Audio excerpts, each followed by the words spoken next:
सभी को नमस्कार प्यारे विद्यार्थियों, स्वागत है आपका हमारे यूट्यूब चैनल पर। तो डियर स्टूडेंट, इस वीडियो में हम अध्ययन करने वाले हैं कक्षा 6 की जो सामाजिक विज्ञान की इतिहास की पाठ्य पुस्तक हमारे अतीत भाग 1, इसके अध्याय संख्या 1, क्या कब कहाँ और कैसे, इस चैप्टर का संपूर्ण सॉल्यूशन इस वीडियो के माध्यम से हम करेंगे। प्यारे विद्यार्थियों, आपसे रिक्वेस्ट है वीडियो को शुरू से लेकर लास्ट तक आप पूरा देखिएगा, जिससे आपको यह अध्याय अच्छे से समझ में आ जाए और इसके सारे प्रश्नों का आप अपनी नोटबुक में अच्छे से हल कर सको। तो प्यारे विद्यार्थियों, शुरू करते हैं। अध्याय 1 के प्रश्न उत्तर देखते हैं। सबसे पहले निम्नलिखित को सुमेल करो। यहाँ पर आपको क्या करना है, मिलान करना है। तो यहाँ पर आपको 1 नंबर नर्मदा घाटी, इसका मिलान करना है आपको आखिर तथा संग्रह से। मगध पहला बड़ा राज्य, गारो पहाड़ियाँ आरंभिक कृषि, सिंधु तथा इसकी सहायक नदियाँ का मिलान करना है आपको प्रथम नगर, और गंगा घाटी 2500 वर्ष पूर्व के नगर। प्यारे विद्यार्थियों, ये सब सुमेलित किए हुए हैं, आप इनके सामने देख करके आपको सुमेलित करना है अपनी पाठ्य पुस्तक में। ये सारे के सारे जो है सुमेलित किए हुए हैं। अब आगे बढ़ते हैं। प्रश्न संख्या 2, पांडुलिपि तथा अभिलेखों में एक प्रमुख अंतर बताओ। तो प्रिय विद्यार्थियों, इसका उत्तर आपको लिखना है। पांडुलिपि उस दस्तावेज को कहते हैं जो एक या अनेक व्यक्तियों द्वारा हाथ से लिखी जाती हैं। पांडुलिपि कागज, छाल, ताड़ के पत्रों पर लिखी जाती है। अभिलेख पत्थर या धातु जैसी अपेक्षाकृत कठोर सतह पर लिखी जाती हैं। तो ये इन दोनों के मध्य है पांडुलिपियों तथा अभिलेखों का प्रमुख अंतर।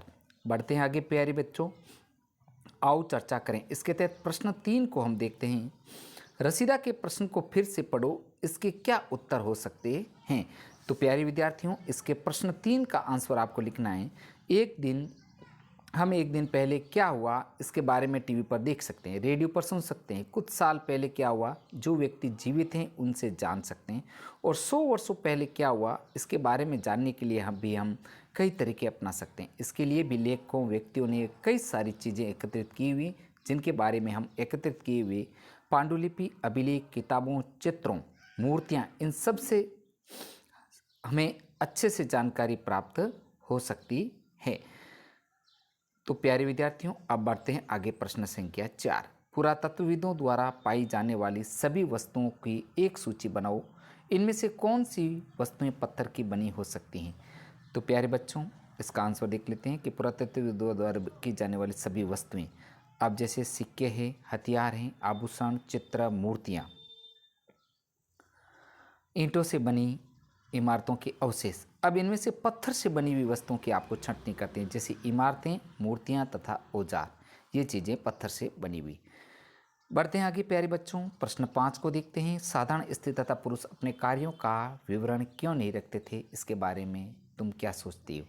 तो प्यारे बच्चों, इसका उत्तर देखते हैं। अपने कार्यों का विवरण न करने के कई कारण हो सकते हैं। जैसे राजा महाराजा जो भी कार्य करते थे, उन्हें तो चित्र, मूर्तियाँ लोह स्तंभ पर बनवा कर दिखा सकते थे, लेकिन साधारण स्त्री और पुरुष के पास पैसे नहीं होते थे, तो वे कैसे अपने कार्यों को सबके सामने दिखाते। उस समय लोगों का जीवन बहुत कष्टमय होता था, जो उनके पास खाने पीने को पैसे नहीं होते थे, तो वे अपने किए हुए कामों का विवरण कैसे करते। बढ़ते हैं आगे। प्रश्न 6 को देखते हैं। कम से कम 2 ऐसी बातों का उल्लेख करो जिनसे तुम्हारे अनुसार राजाओं और किसानों के जीवन में भिन्नता का पता चलता है। तो प्यारे बच्चों, इस प्रश्न का उत्तर आप देख लो।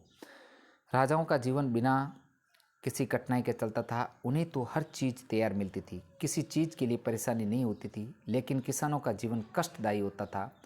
वे सुबह पहले खेत में चले जाते थे, उन्हें तो ये भी नहीं पता चलता कि कब सुबह हो गई और कब रात हो गई।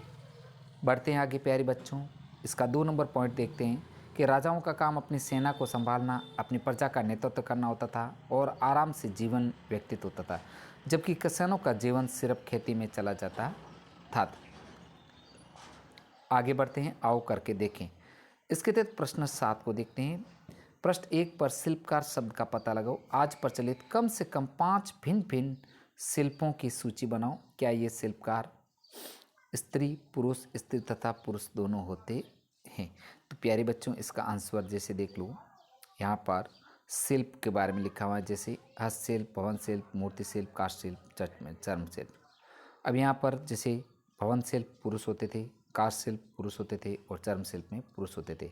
और यहाँ पर जो स्त्री और पुरुष हस्तशिल्प में दोनों होते हैं और मूर्ति शिल्प में स्त्री और पुरुष दोनों होते हैं। इस प्रकार प्यारे बच्चों आपको ये सारणी बना करके इसका आंसर करना है। बढ़ते हैं आगे। प्रश्न संख्या 8, अतीत में पुस्तकें किन किन पर लिखी गई थी? तुम इनमें से किन पुस्तकों का पढ़ना पसंद करोगी? तो प्यारे बच्चों इस प्रश्न का आंसर आपको देना है। अतीत में पुस्तकें इन विषयों पर लिखी जाती थी कि राजा कैसे अपना जीवन बिताते थे, प्रजा के साथ कैसे रहते थे, सभी लोगों के प्रति उनका व्यवहार कैसा होता था, अपनी प्रजा की रक्षा कैसे करते थे, उनका पहनावा कैसा होता था, धर्म जाति लिंग के आधार पर उनके विचार कैसे होते थे, सबका खाना पीना रहन सहन कैसा होता था। हम वो पुस्तकें पढ़ना पसंद करेंगे जिसमें यह बताया गया हो कि किस चीज़ का आविष्कार कब और कैसे हुआ। तो इस प्रकार इस प्रश्न का उत्तर आपको 8 नंबर का पूरा लिखना है प्यारे बच्चों। तो प्यारे बच्चों हमने इस वीडियो के माध्यम से कक्षा 6 की जो इतिहास की पाठ्य पुस्तक हैं इसका अध्याय संख्या 1 क्या कब कहाँ और कैसे, इस चैप्टर का संपूर्ण सॉल्यूशन हमने इस वीडियो के माध्यम से किया है।